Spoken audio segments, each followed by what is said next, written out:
Hello Shri Radhe.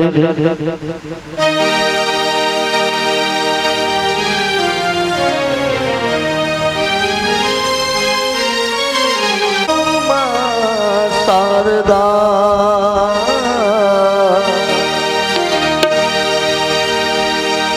मेरे कारज करो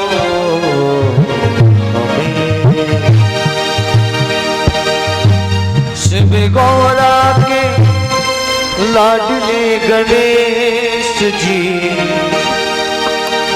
शिव गौरा के लाडले गणेश जी, आओ अपना पधारो श्री गणेश जी, आओ अपना पधारो श्री गणेश जी, आओ अपना पधारो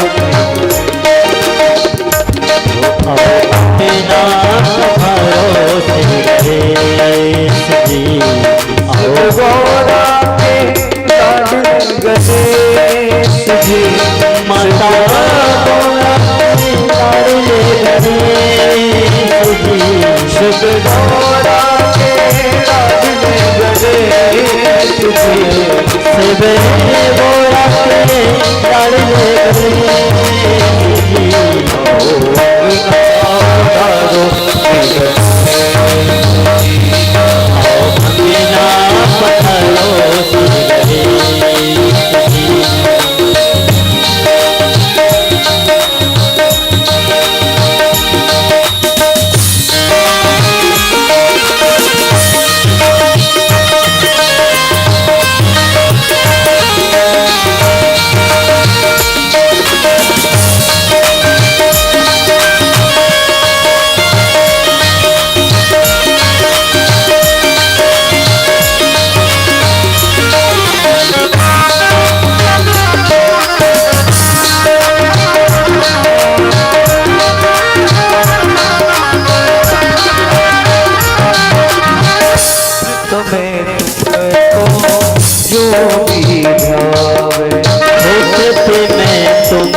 भी हमारा, अच्छा हो या बुरा हो, जैसा भी तुम्हारा।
करो श्रीनाथ करो स्वीकार मंत्र पुष्पांजलि समर्पयामि श्री पुराण पुरुषोत्तमाय नमः। बोल भागवत भगवान की श्री वृंदावन बिहारी लाल की राधा रानी सरकार की वृंदावन धाम की पूज्य व्यास जी महाराज की जय जय श्री राधे श्याम। गुरुर्देवो महेश्वरा गुरुरे साक्षात् पार ब्रह्म तस्मै श्री गुरुवे नमः। श्री राधा मेरी स्वामिनी मैं राधे जुको दास जन्म जन्म मोहि दीजियो श्री वृंदावन को वास। राधा साध्यं साधनं यस्य राधा मंत्रो राधा मंत्रदात्री च राधा सर्वं राधा जीवनं यस्य राधा राधा राधा वाचकिं तस्य शेषं के सभी द्वारे छोड़ के मैं आई है तिहारे द्वार। ओ ब्रस भानु की लाड़ली निक मेरी ओर निहार के बरसाने की राधिका नंद गाँव के श्याम इन दोनों के चरणों में मेरा कोटि कोटि प्रणाम। मेरी भव बाधा हरो नटवरी नागरी सोर जा दिन की ताई पड़े श्याम के दुति होए। जय जय श्री राधा रमण जय जय नवल किशोर जय माखन चित चोर प्रभु जय जय नागरी सोर।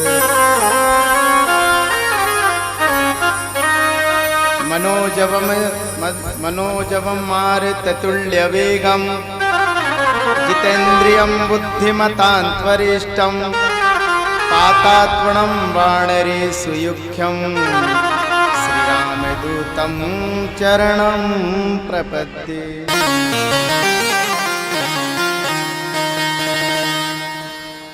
आज भगवान श्री बांके बिहारी और मेरी अध्यक्षरी श्री राधा रानी के असीम कृपा से ये सौभाग्य से कई जन्म जन्मांतर के पुण्य उदय हुए हैं आज जो आप हम सबको श्रीमद् भागवत सप्ताह का यहाँ पे श्रवण करने का और श्रीमद् भागवत जी का पूजन करने का आज सौभाग्य प्राप्त हुआ आप सभी को। कई कई जन्मों के पुण्य उदय होते हैं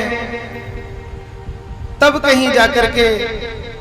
और श्री जी तो इतनी कृपा करती हैं, इतनी कृपा करती हैं कि श्री जी की कृपा का तो कोई, मैं अपने मेरे शब्दावली में तो कोई शब्द नहीं है जो मैं श्री जी की कृपा का गुणानुवाद कर सकूं।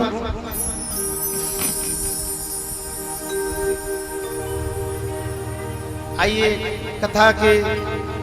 कथा में प्रवेश करने से पूर्व हम 2 मिनट भगवान संकीर्तन करें। और लगन तुमसे लगा बैठे, लगन तुमसे लगा बैठे, जो होगा देखा जाएगा। लगन तुमसे लगा बैठे, जो होगा देखा जाएगा।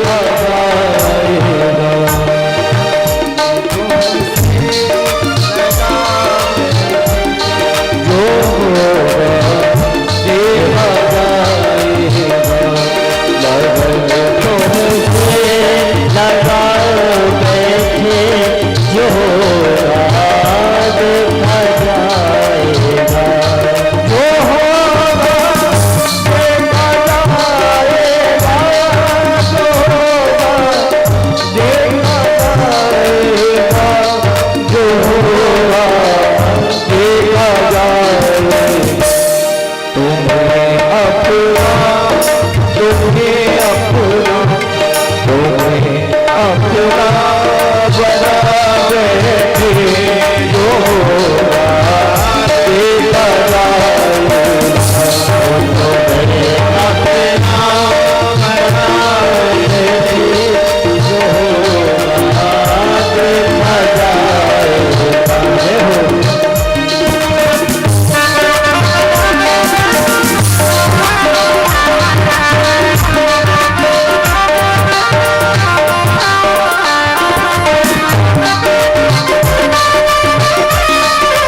बदनाम कर देगी, हमें बदनाम कर देगी।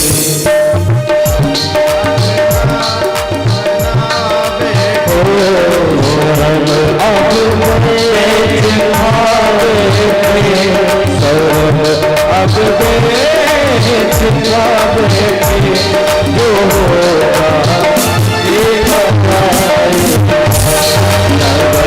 तुमसे लगा बैठे जो होगा देखा जाएगा, जो होगा देखा जाएगा, जो होगा देखा जाएगा, जो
वल्लभ लाल जय जय जय श्री वृंदावन।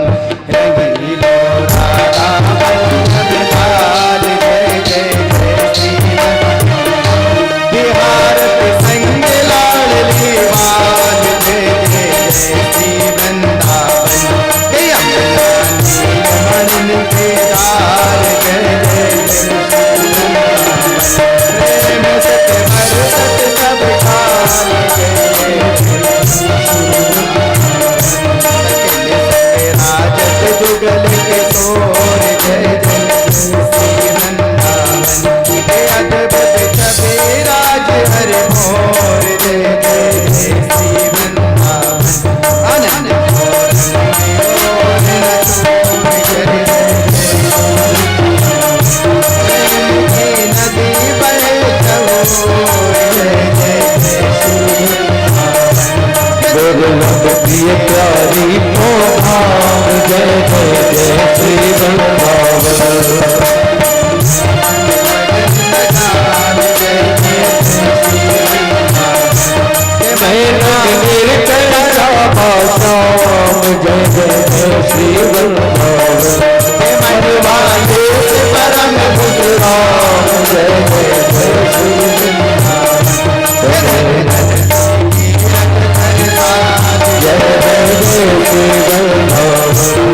भोला जय जय श्री वृंदावन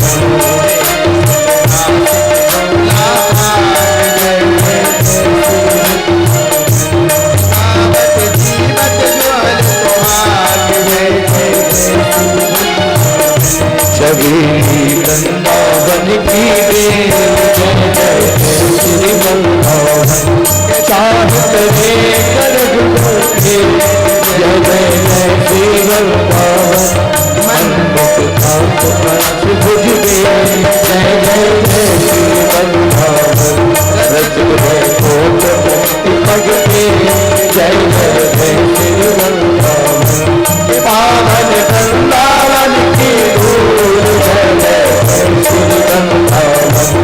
सरस्वती पात ताप सब लोग जय जय जय श्री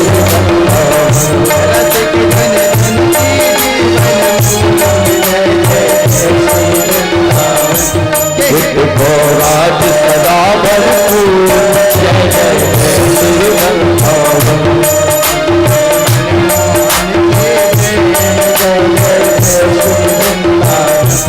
कौन हरिवंश सुगम जय जय जय श्री वृंदावन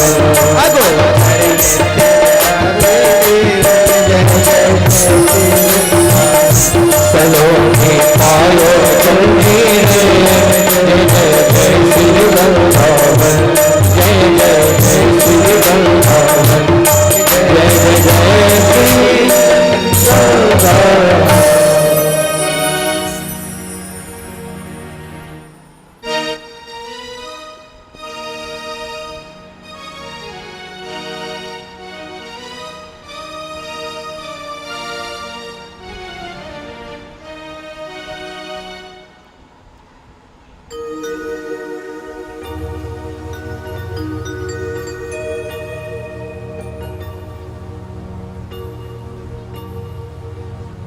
आज भगवान देव ऋषि नारद, एक समय की बात है कि देव ऋषि नारद पृथ्वी पे विचरण करते करते देव ऋषि नारद संपूर्ण पृथ्वी पे विचरण करते हैं और विचरण करते करते देव ऋषि नारद वृंदावन में आते हैं।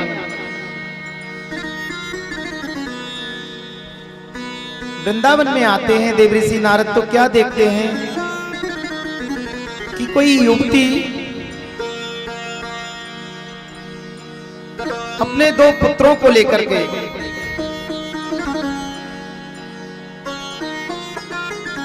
विलाप करती है और देव ऋषि नारद जी को देख करके जोर जोर से विलाप करने लगती है।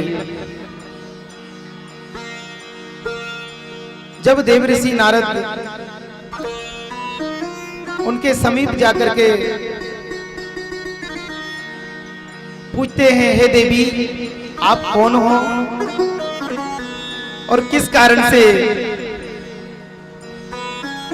ये दो वृद्ध कौन हैं और आप इनके समीप रुदन क्यों कर रही हो?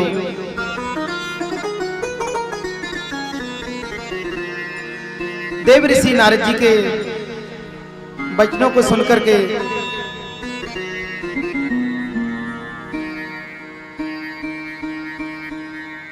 जो भक्ति माता है वो और तेज तेज रुदन करने लगती हैं।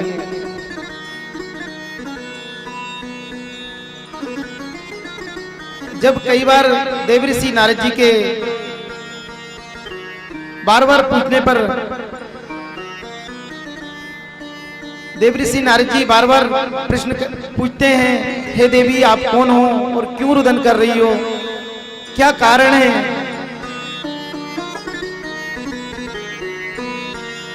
देव ऋषि नारद जी के वचनों को सुनकर के भक्ति माता, भक्ति जो कर्नाटक में पैदा हुई, महाराष्ट्र में युवा हुई, गुजरात में जाकर के वृद्ध हो गई। और वृंदावन में जब भक्ति का आगमन हुआ तो भक्ति माता वृंदावन में आकर के युवा हो गई है। और उनके जो पुत्र है ज्ञान और वैराग्य, ज्ञान और वैराग्य वृंदावन में आकर के वृद्ध हो गए हैं और अचेत अवस्था में पड़े हुए हैं।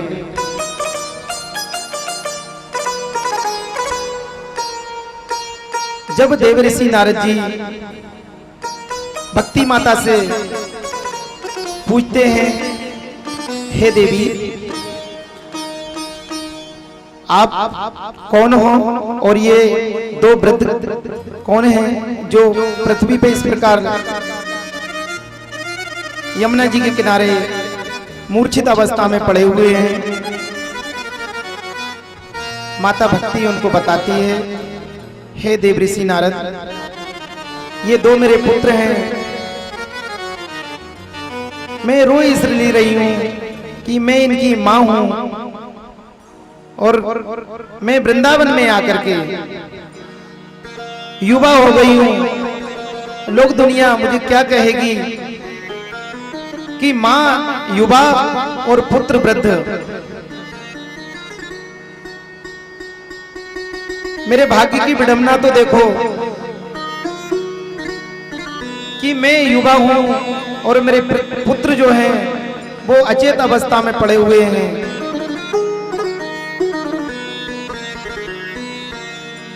हे देव ऋषि भगवान, आप कृपा करके बताइएगा कि मेरे पुत्रों की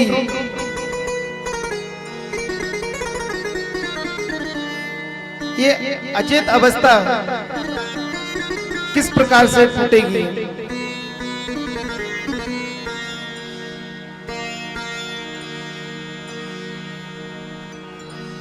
देव ऋषि नारद भक्ति माता के प्रश्नों को सुनकर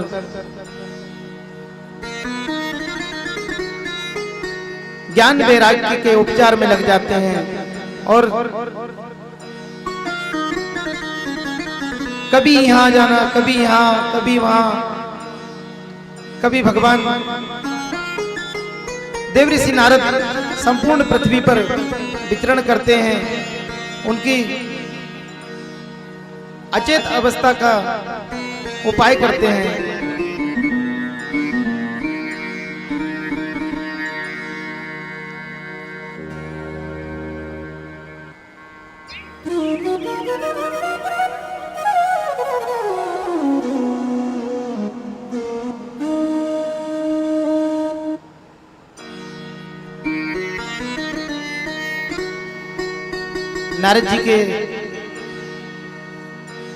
नारद जी जो है ज्ञान और वैराग्य के सनक नेमी सारंग तीर्थ में जाकर के सनक सनंदन सनत कुमार जी के पास जाकर के देव ऋषि नारद प्रार्थना करते हैं। सनत कुमारों से जब भगवान देव ऋषि नारद प्रार्थना करते हैं सनत कुमारों से, तो सनत कुमार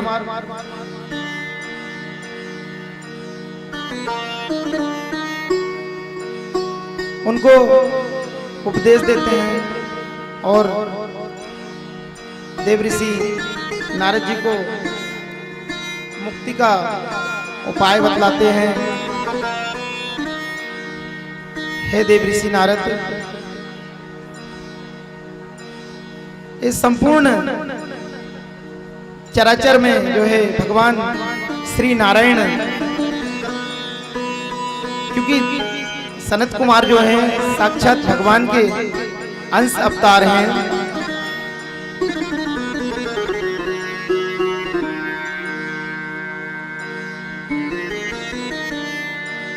भगवान का नाम सच्चिदानंद है, सतचित आनंद। आज हम जो आए हैं यहाँ पर सब क्या करने आए हैं? आप किसी दुनिया के व्यवहार में जाओगे या कुछ थोड़े दिन अच्छा लगेगा, लेकिन उसके बाद आप अपने आप से उब जाओगे। एक भगवान का नाम ऐसा है जो आप जितना भगवान का नाम स्मरण करोगे उतना ही आपका दिन दिन प्रेम बढ़ेगा भगवान से, क्योंकि भगवान का नाम है सच्चिदानंद।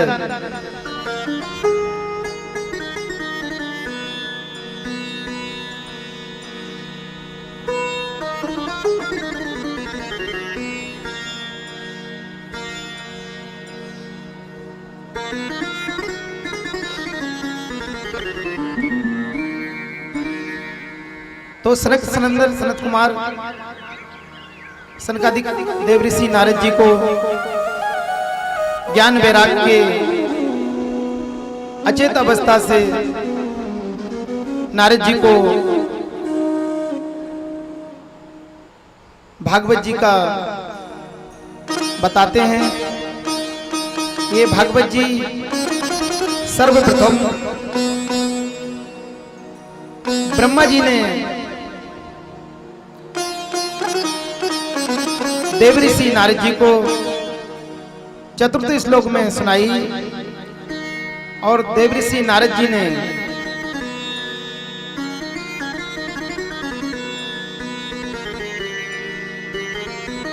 संत कुमारों ने देवऋषि नारद जी को, और इसी प्रकार ये आगे क्रम बढ़ा। वेदव्यास जी ने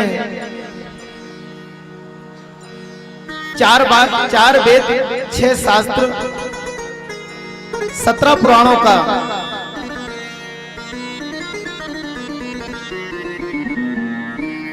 वर्णन किया,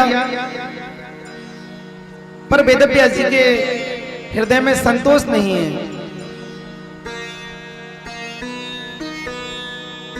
वेदव्यास जी के हृदय में संतोष, जब वेदव्यास जी नारद जी से प्रार्थना करते हैं और नारद जी उनको ये चतुर्श्लोकी भागवत सुनाते हैं, और उसी चतुर्योगी भागवत का वेदव्यास जी ने 18,000 श्लोकों में उसको रूपित किया है।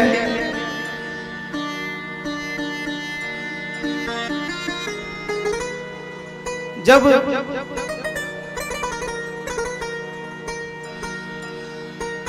वेदव्यास जी ने 4 वेद 6 शास्त्र 17 पुराण का रचना कर दी, और उनके दिल में व्याकुलता है, कोई संतोष नहीं है। तब भगवान गणेश जी के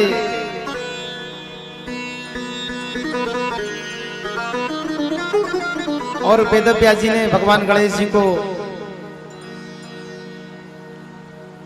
प्रार्थना कर करके गणेश जी से श्रीमद् भागवत जी का निरूपण करा, और वही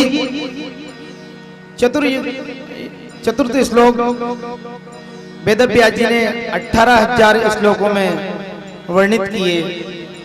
तो इस प्रकार श्रीमद् भागवत का विस्तार हुआ।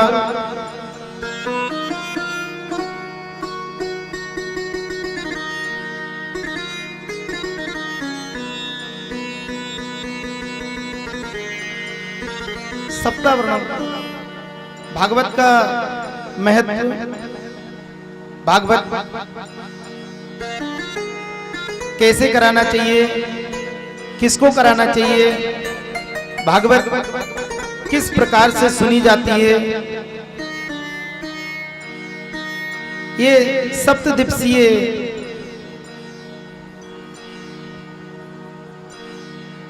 श्रीमद् भागवत महापुराण ग्रंथ है। जिस प्रकार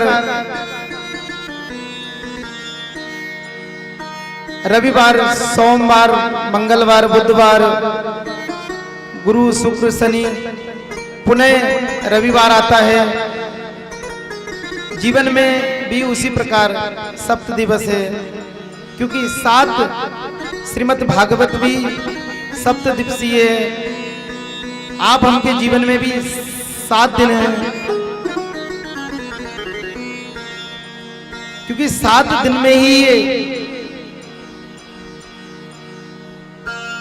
ब्रह्मा की सृष्टि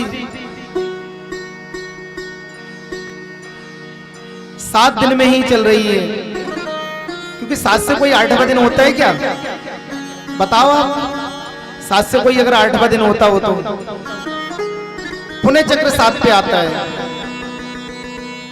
तो ये सप्तदिवसीय श्रीमद् भागवत महापुराण का आयोजन आप सब भक्तों के द्वारा किया जा रहा है। इसमें श्रीमद् भागवत का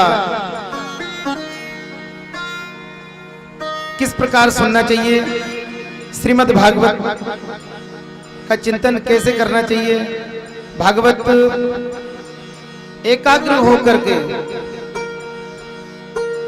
एक आसन से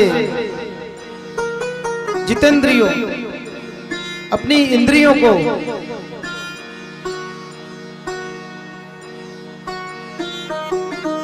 और भगवान श्री कृष्ण के, श्री राधा रानी के चरणों में ध्यान लगा करके सच्चे हृदय से श्रीमद् भागवत का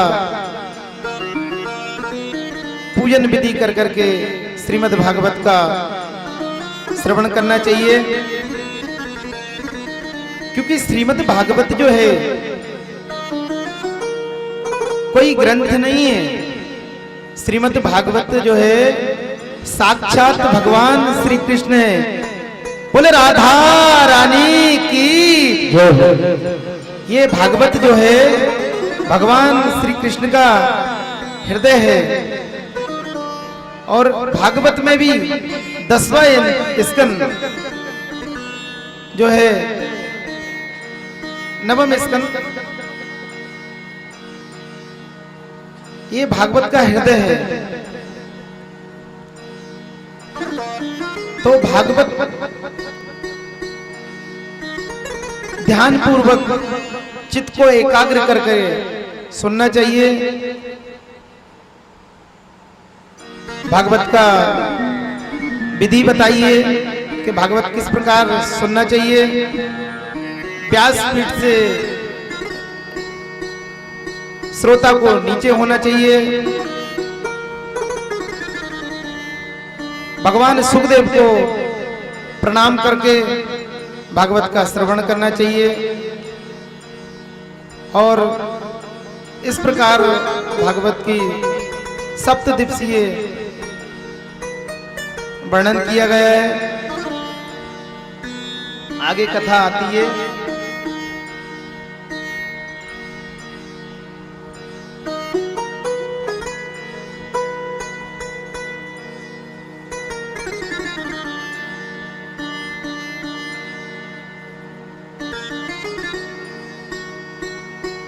नारद जी भक्ति माता का कष्ट निवारण के लिए नैमिसारण में जाते हैं और नैमिसारण में जाकर के सनत कुमारों से प्रार्थना करते हैं, हे प्रभु,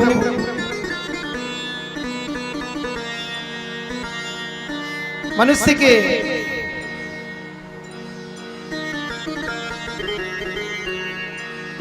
वृंदावन में ज्ञान और वैराग्य अचेत अवस्था में पड़े हुए हैं, उनका कोई मुक्ति का उपाय करिए प्रभु। तो भगवान सनक सनंदन सनत कुमार आज जो है देव ऋषि नारद जी को भागवत का विधि बता करके श्रीमद् भागवत का पूजन करा करके भागवत का विधि पूर्वक नैमिसारण जगह है और नैमिसारण तीर्थ में जब पृथ्वी पर भागवत प्रथम बार हुई तो भागवत नैमिषारण्य स्थान पर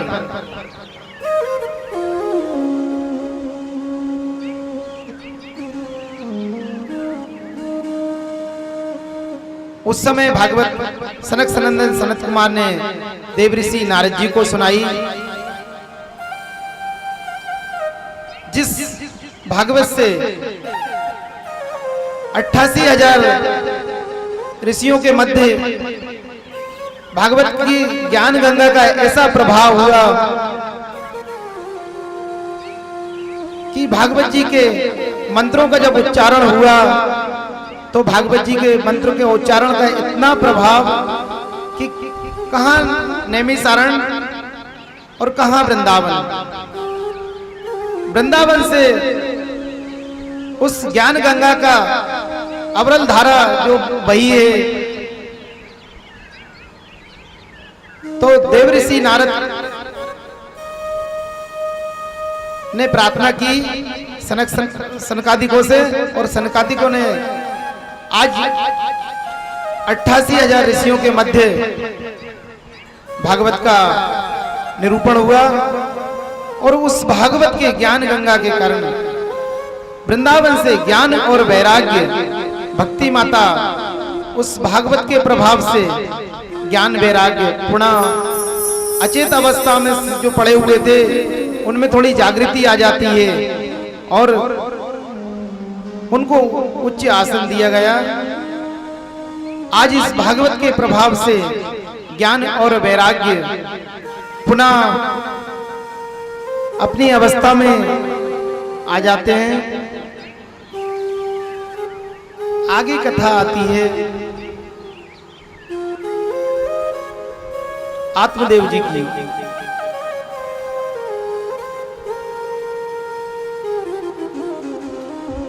आत्मदेव जी जो हैं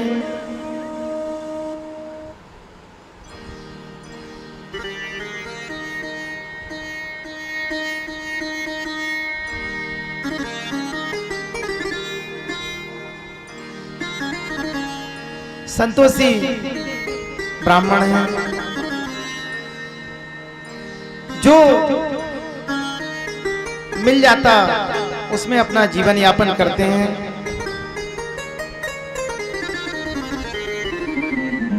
उनके कोई पुत्र नहीं है। आत्मदेव जी का कोई पुत्र नहीं है।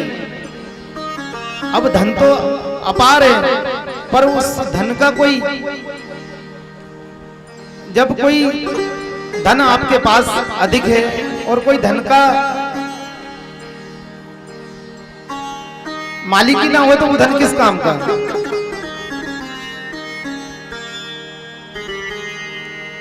भाई आपके पास अपार संपदा है और उस संपदा को कोई यूज करने वाला नहीं है तो वो संपदा किस काम की है।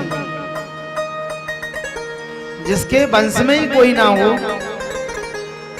वो संपदा किस काम की।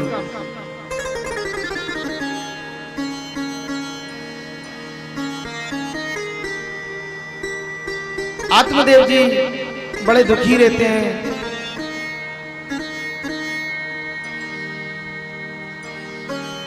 और इनकी पत्नी है धुंधली।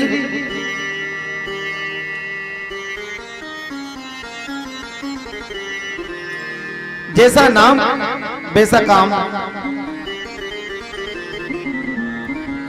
आत्मदेव जी बड़े दुखी हो रहते हैं। एक दिन घर से बड़े दुखी होकर के निकलते हैं और आत्मदेव जी अपना जीवन समाप्त करने का सोच लेते हैं। जंगल की ओर प्रस्थान कर जाते हैं आत्मदेव जी। जंगल में जाकर के आत्मदेव जी एक वृक्ष के नीचे जाकर के बैठ जाते हैं। देखते क्या है, वहां से कोई संत निकल रहे थे।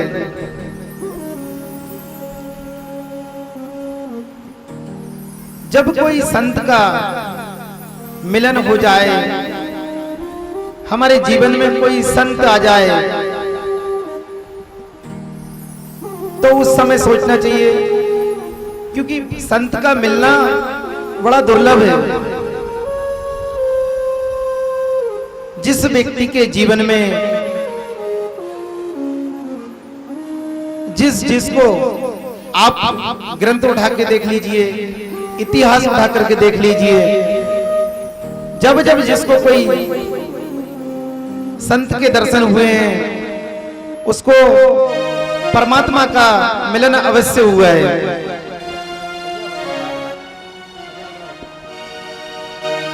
संतन के संग लाग रे तेरी अच्छी बनेगी, संतन के संग लाग रे तेरी अच्छी बनेगी, वो संतन के संग लाग रे तेरी अच्छी बनेगी।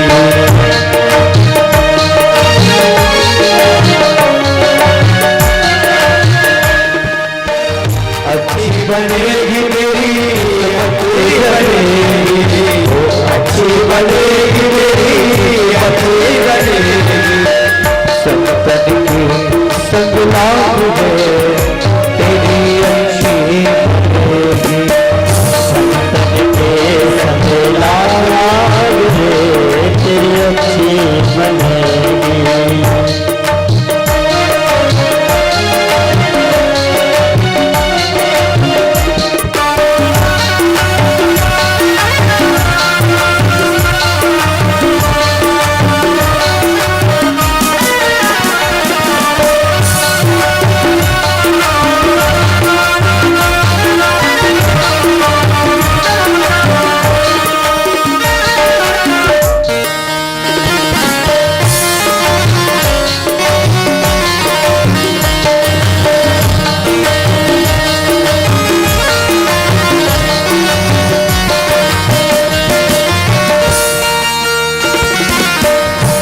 जी की बन गई प्रहलाद जी की बन गई, भव जी की बन गई प्रहलाद बन गई, भव जी की बन गई प्रहलाद जी बन गई, भव जी की बन गई प्रहलाद जी की बन गई, बन हुए मेरो भाग्य रे तेरी अच्छी बनेगी, संतन के संग लाग रे तेरी अच्छी बनेगी, संतन के संग लाग रे तेरी अच्छी बनेगी, ओ संतन के संग लाग रे तेरी अच्छी बनेगी।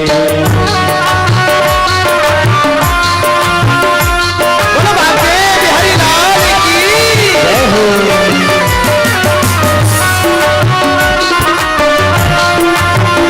बोलो राधा रानी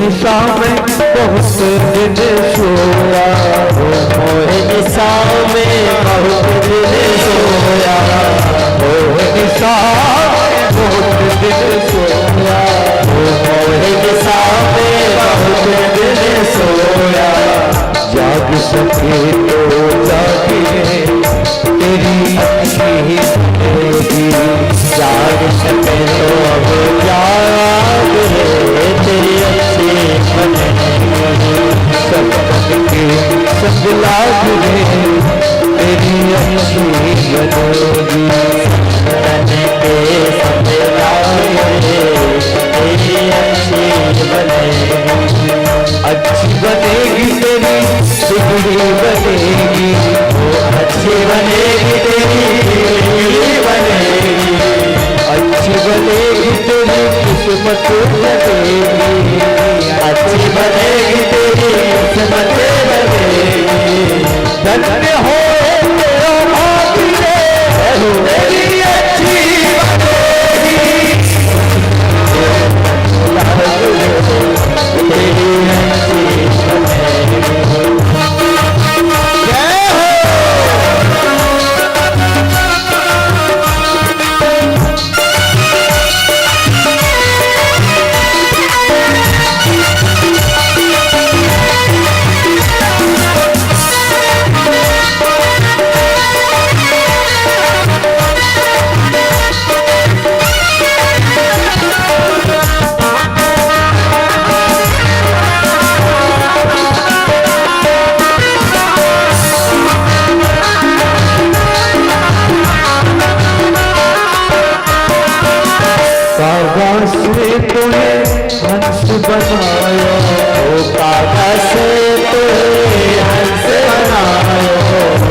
बनायो हंस बनायो हो गए तेरे बाग में वो तेरी अच्छी तेरी के सब लाग ले तेरी अच्छी बनेगी के सब लाग ले तेरी अच्छी वो सब के सब लाग ले तेरी अच्छी वो तेरी अच्छी वो तेरी मेरी तेरी अच्छी तेरी अच्छी तेरी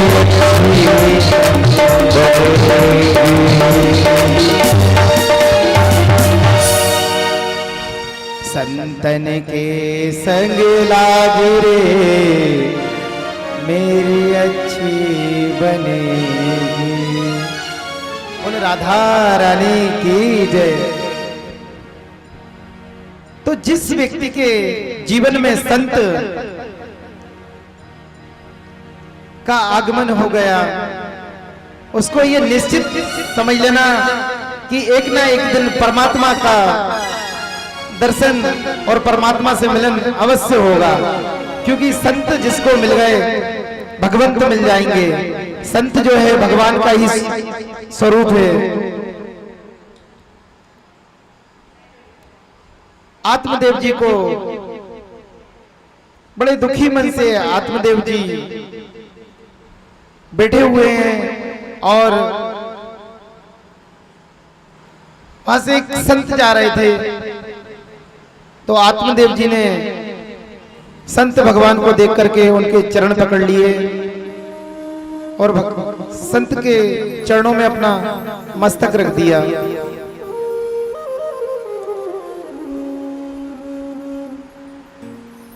संत के चरणों में मस्तक रख दिया तो संत देखते हैं, आत्मदेव जी का भाव देखते हैं और आत्मदेव जी से पूछते हैं क्या कष्ट है आपको, आप इस वीरावान जंगल में क्या कर रहे हो।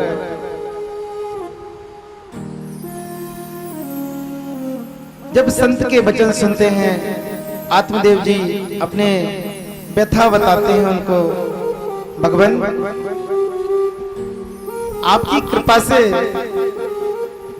धन धान ऐश्वर्य सब कुछ है मेरे पास, पर मेरे धन को जो संपदा है उसका कोई बारिश नहीं है, मेरे यहाँ कोई संतान नहीं है।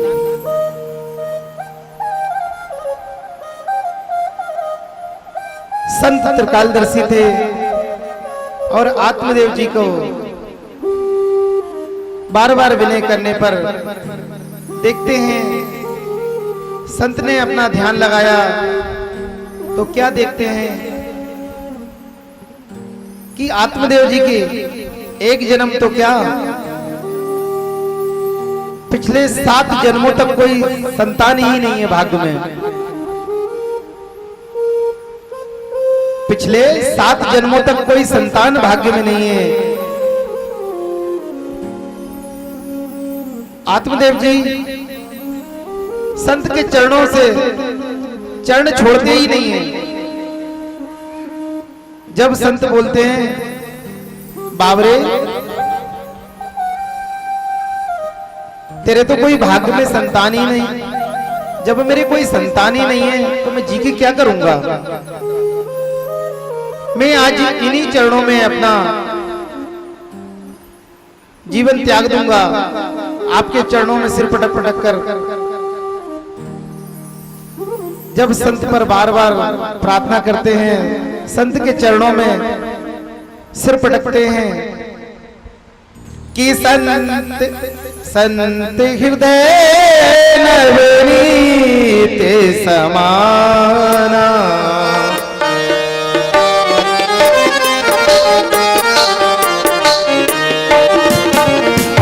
संत हृदय नवनीत समाना, संत हृदय नवनीत समाना, संत हृदय नवनीत समाना,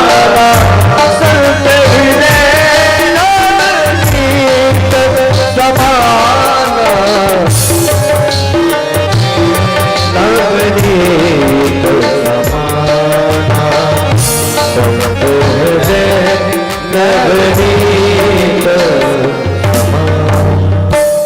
संत का हृदय कैसा होता है? नवनीत। ऊपर से तो संत कठोर दिखते हैं, लेकिन अंदर से संत जो है इतने कोमल होते हैं। जैसे नारियल होता है ना, कि नारियल ऊपर से तो देखने में कठोर रहता है, पर अंदर से नारियल कैसा रहता है? ठीक उसी प्रकार संत का स्वभाव होता है कि संत देखने में तो कठोर होते हैं, लेकिन संत का जो हृदय है ना, मक्खन, नवनीत यानी मक्खन। मक्खन कितना मुलायम होता है, देखने में मक्खन कैसा लगता है? कठोर। पर आप हाथ में लेके देखना मक्खन को, आपकी उंगलियां फिसल जाएगी मक्खन से। संत ने आत्मदेव जी पे कृपा कर देते हैं और एक फल देते हैं। ये फल अपनी पत्नी को ले जाकर के खिला देना, और भगवान की कृपा से आपकी पत्नी के एक सुंदर बालक का जन्म होगा। आज तो आत्मदेव जी का खुशी का कोई पार नहीं है, क्योंकि जिसके भाग्य में 7 जन्मों तक कोई संतान ना हो और उसको संत के द्वारा प्रसादी दी जाए और आशीर्वाद दिया जाए कि जा तेरे यहाँ एक पुत्र होगा, और पुत्र भी ऐसा नहीं होएगा, बहुत गुणवान होएगा।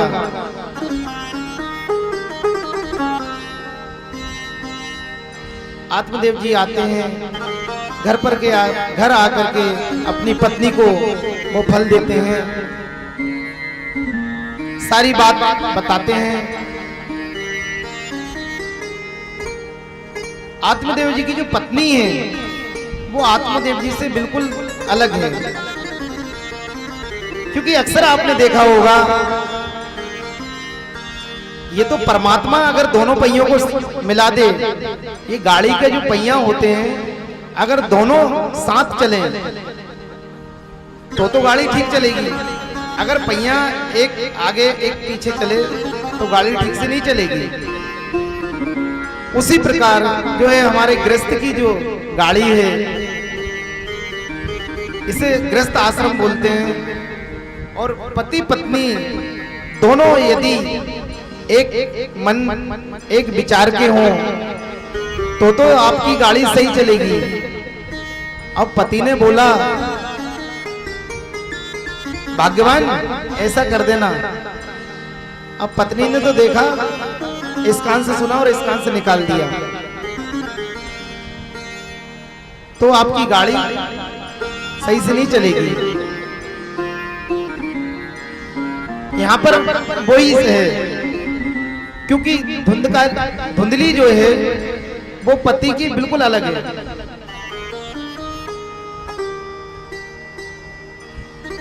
अब लाकर के फल धुंधली को देते हैं और धुंधली से बोलते हैं ये फल संत ने दिया है, और संत ने आशीर्वाद भी दिया है कि भगवान की कृपा से आपके यहाँ एक सुंदर पुत्र होगा। पर वो बात धुंधली को समझ में नहीं आती है। फल से भी कोई बालक पैदा होते हैं क्या? अगर ऐसे फल खाने से बालक पैदा होने लगते तो सब औरतें फल खाती।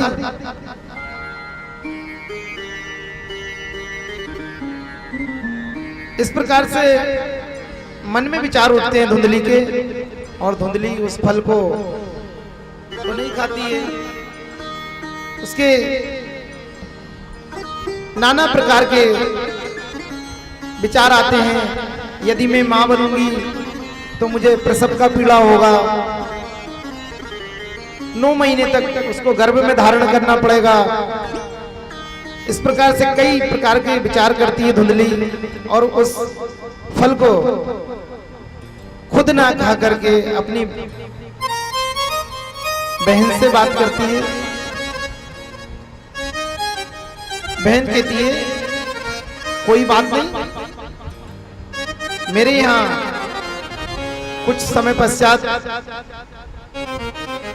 जातक होने वाला है, और आप घर में बता देना कि ये बालक मेरा है। धुंधली उसी प्रकार अपनी बहन से बात करती है और वो फल जो होता है उस फल को गाय को खिला देती है। जब गाय को वो फल खिला देती है, समय व्यतीत होता है और गाय जो है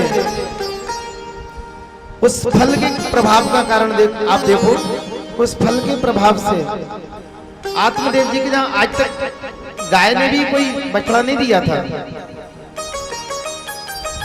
आज आत्मदेव जी को पता चलता है कि आत्मदेव जी की गाय जो है वो भी गर्भ से है, और अपनी पत्नी का भी पता चलता है कि पत्नी भी गर्भ से है।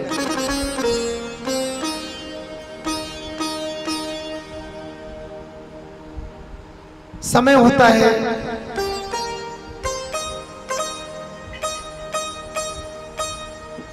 उनकी गाय जो है उनसे एक बछड़ा पैदा होता है। बछड़ा जो देखने में तो शरीर पूरा शरीर जो है इंसान की तरह है, गाय का बड़ा विचित्र, पर उसके कान जो है वो गाय की तरह है। बोलिए गोकर्ण महाराज की जय।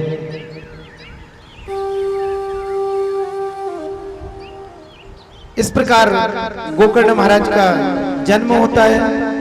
इधर जो है धुंधली का भी पता चलता है कि धुंधली भी मां बन गई है, और धुंधली ने भी एक पुत्र को जन्म दिया है।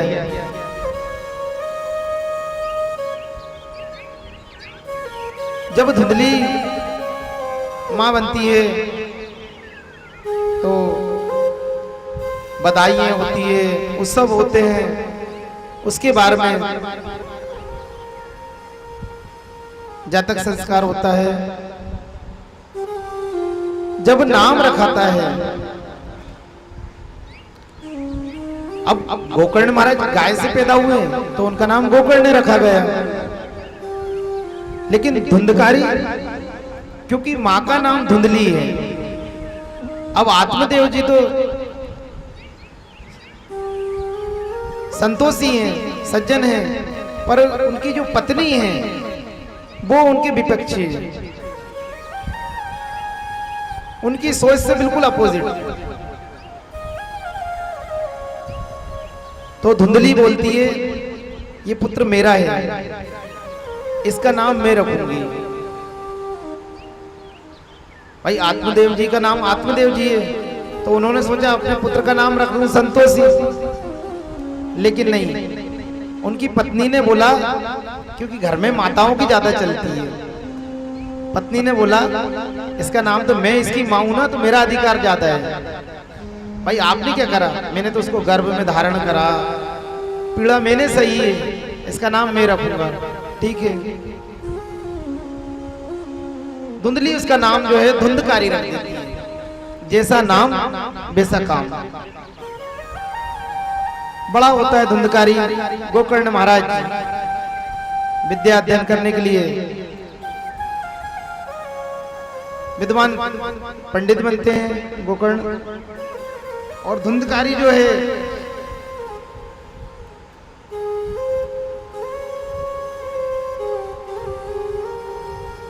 धुंधकारी नाम का बड़ा प्रभाव होता है। आप बच्चों के नाम जो रखो तो नाम ऐसा रखना चाहिए जिससे कुछ नाम का अर्थ हो। नाम का अर्थ नाम का बड़ा प्रभाव होता है। नाम कभी भी रखो ऐसा रखना चाहिए जिससे नाम का कोई अर्थ हो। आज धुंधली ने अपने पुत्र का नाम धुंधकारी रखा।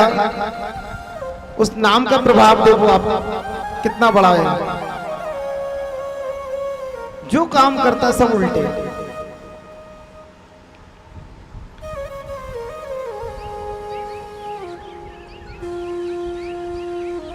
धुंधकारी वेश्याओं के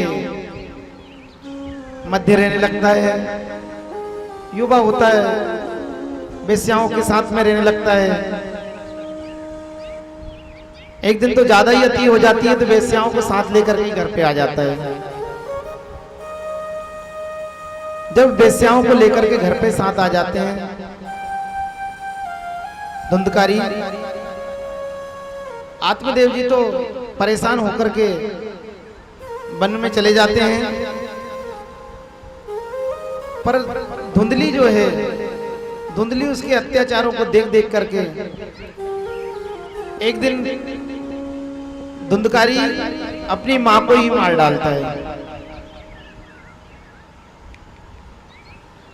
मां को ही मार डालता है।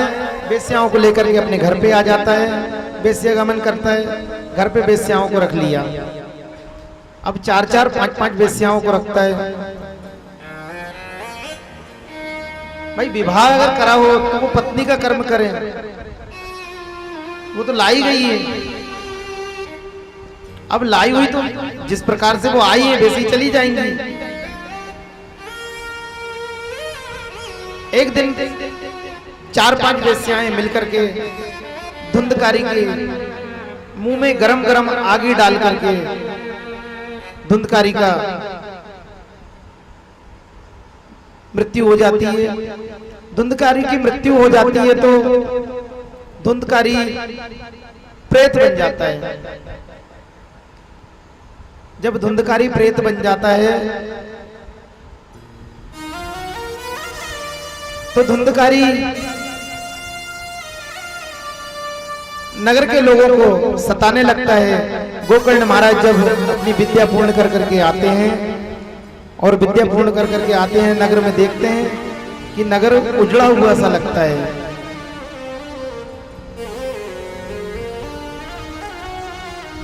पता चलता है पिताजी वन में तपस्या के लिए चले गए हैं। माताजी का भी देहांत हो गया। भाई जो था, भाई का भी देहांत हो गया। गोकर्ण महाराज जाकर के गया जी में जाकर के श्राद्ध करते हैं उनका।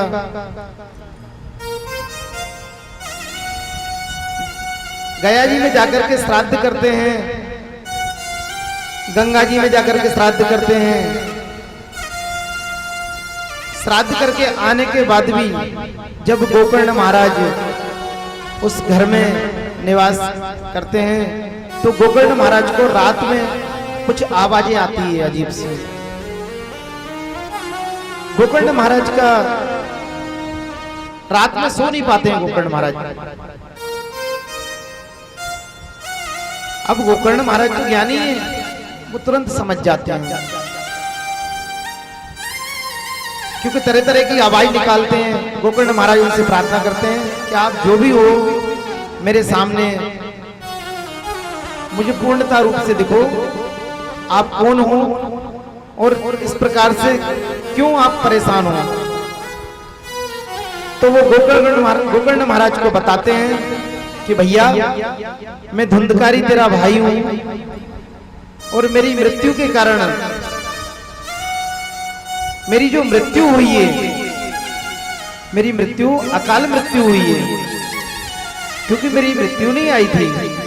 उसको वेश्याओं ने उसके मुंह में आगी डाल डाल करके मारा था। व्यक्ति के अंत में जब जो गति होती, अंत गति सो मति, अंत में जो व्यक्ति के जीवन में होता है, कभी कभी ऐसा हो जाता है कि उसी चीज में वो हो जाता है। तो धुंधकारी भी प्रेत योनि में चले जाता है और प्रेत बन जाता है। अब गोकर्ण महाराज जी से हाथ जोड़ के प्रार्थना करते हैं, हे भाई आप मेरा इस योनि से मुक्ति का उपाय बताइए। कुछ उपाय करिए जिससे मुझे इस योनि से मुक्ति हो जाए। गोकर्ण महाराज पूरे गांव वालों को सुबह बताते हैं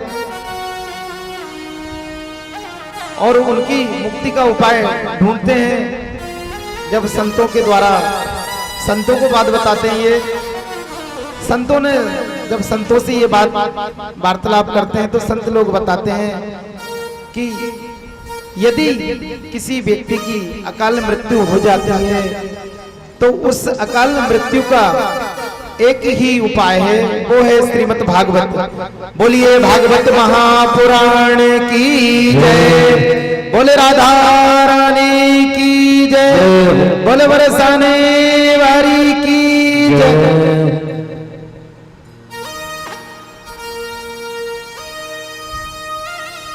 आत्मा को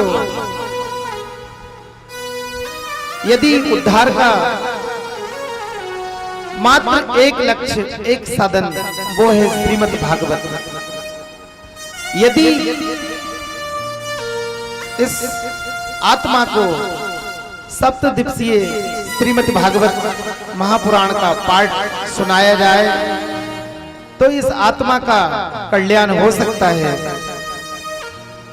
जिस व्यक्ति की भी अकाल मृत्यु होती है वो आत्मा भटकती रहती है। क्यों? क्योंकि तब तक उसकी योनि जो परमात्मा ने निश्चित कर दी, उसकी आयु, जब तक उसकी आयु पूर्ण नहीं होती तब तक वो आत्मा भटकती रहती है, जिसे हम प्रेत बोलते हैं। वो प्रेत योनि में भटकती रहती है।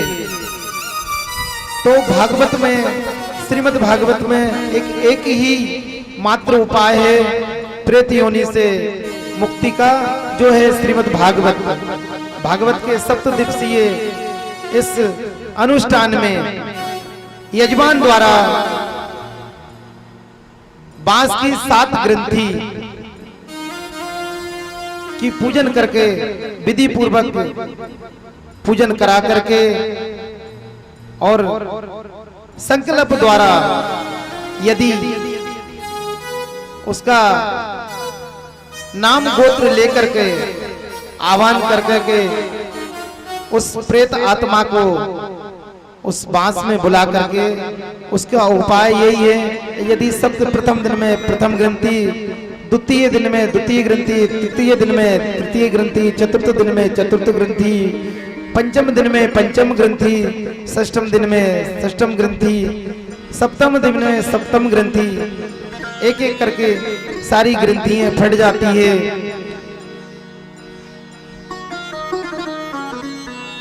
जब आत्मदेव जी श्रीमद् भागवत महापुराण का अनुष्ठान करते हैं और धुंधकारी उस प्रेत आत्मा उस बांस के में छिद्र के द्वारा आकर के विराजमान हो जाते हैं, और जब कथा के प्रथम दिन में वो प्रथम ग्रंथि फटती है, इसी प्रकार क्रमशः 7 दिन में 7 ग्रंथि फट जाती हैं और भागवत के प्रभाव से आज धुंधकारी का उद्धार होता है। 7 दिन बाद जब सप्त दिवसीय पूर्ण आयोजन पूर्ण होता है, गोकर्ण महाराज जी का जब सप्त दिवसीय ये अनुष्ठान पूर्ण होता है तो गोकर्ण महाराज जी के सामने पूरे नगरवासी रहते हैं, उनके सामने भगवान विष्णु का पार्षद आते हैं और धुंधकारी को उस विमान में, दिव्य विमान में बिठा करके ले जाते हैं। अब प्रश्न आता है, क्योंकि कथा सब लोगों ने सुनी थी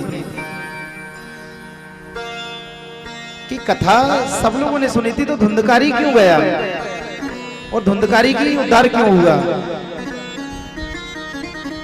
क्योंकि धुंधकारी ने मन क्रम वचन ध्यान से उस कथा का श्रवण करा था। यदि आपको भगवान के श्री चरणों में अपना मन लगा करके एकाग्र होकर के कथा का श्रवण करोगे तो ये निश्चित है ये श्रीमद् भागवत की वाक्य कोई झूठी वाक्य नहीं है। आपको निश्चित ही भगवान के धाम में जाने से कोई नहीं रोक सकता। क्यों? क्योंकि श्रीमद् भागवत के सुनने से, पढ़ने से जो फल मिलता है, भगवान स्वयं अपने पार्षदों को लेकर के, पार्षद आते हैं और भगवान के धाम लेकर जाते हैं। इस प्रकार जो है धुंधकारी का उद्धार होता है। पुनः फिर 1 वर्ष बाद गोकर्ण महाराज पुनः वही सप्तदिवसीय श्रीमद् भागवत का वाचन करते हैं। और जिस प्रकार भगवान राम संपूर्ण अयोध्या वासियों को लेकर के सरजू के द्वारा भगवान अपने धाम को लेके जाते हैं, उसी प्रकार आज इस नगर के एक एक व्यक्ति भगवान के धाम विमान में विराजमान होकर के भगवान के पार्षदों द्वारा जाते हैं। इस प्रकार से जो है धुंधकारी का उद्धार होता है।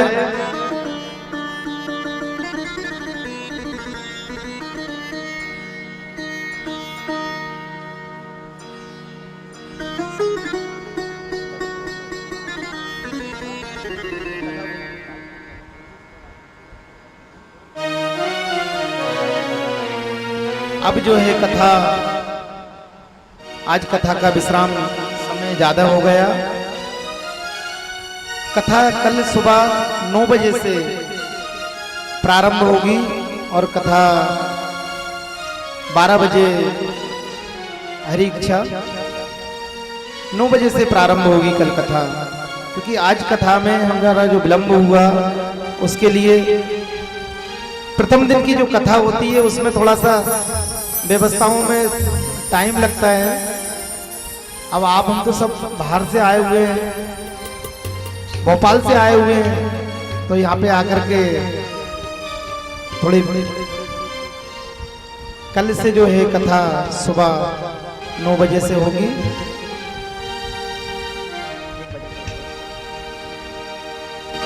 कोई जाए कोई जाए जो वृंदावन, मेरा पैगाम ले जा। मैं तो आ नहीं सकता, मैं तो जा नहीं सकता, मेरा पैगाम ले जा। कोई जाए जो वृंदावन, मेरा पैगाम ले जा। कोई जाए जो वृंदावन, मेरा पैगाम ले जा। कोई जाए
लाल बिहारी लाल की जय जय श्री राधे जय जय श्री राधे जय जय श्री राधे श्याम।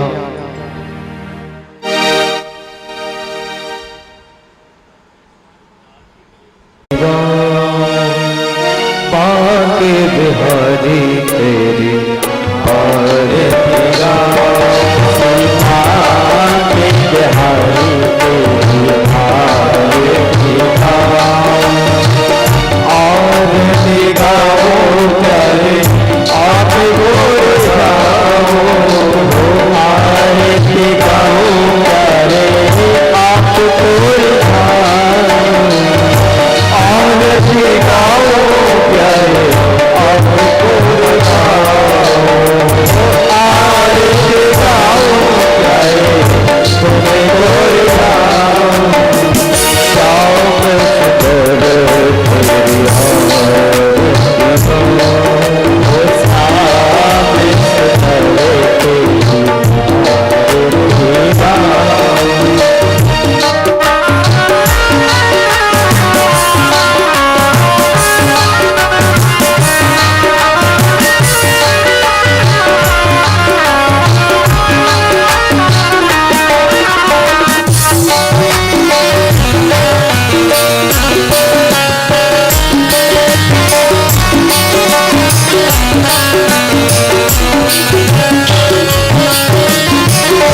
तेरी मुकुट तेरे शीश पे सोए मुकुट तेरे शीश पे सोए प्यारी बंसी मेरी मन मोहे प्यारी बंसी मेरा मन मोहे एक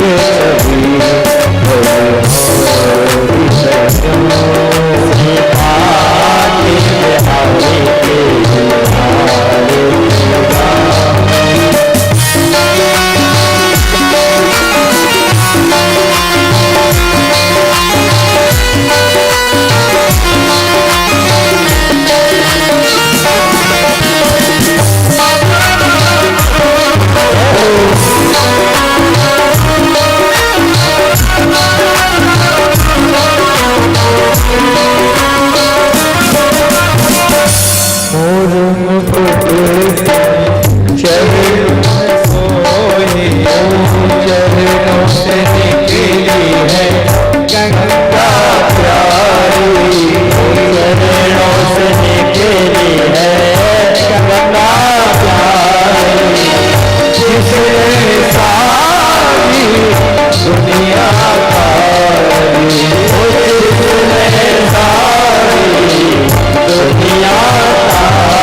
प्यारे तुम्हें हो मेरे मौन जीवन धन्य हो मेरे मौन जीवन धन्य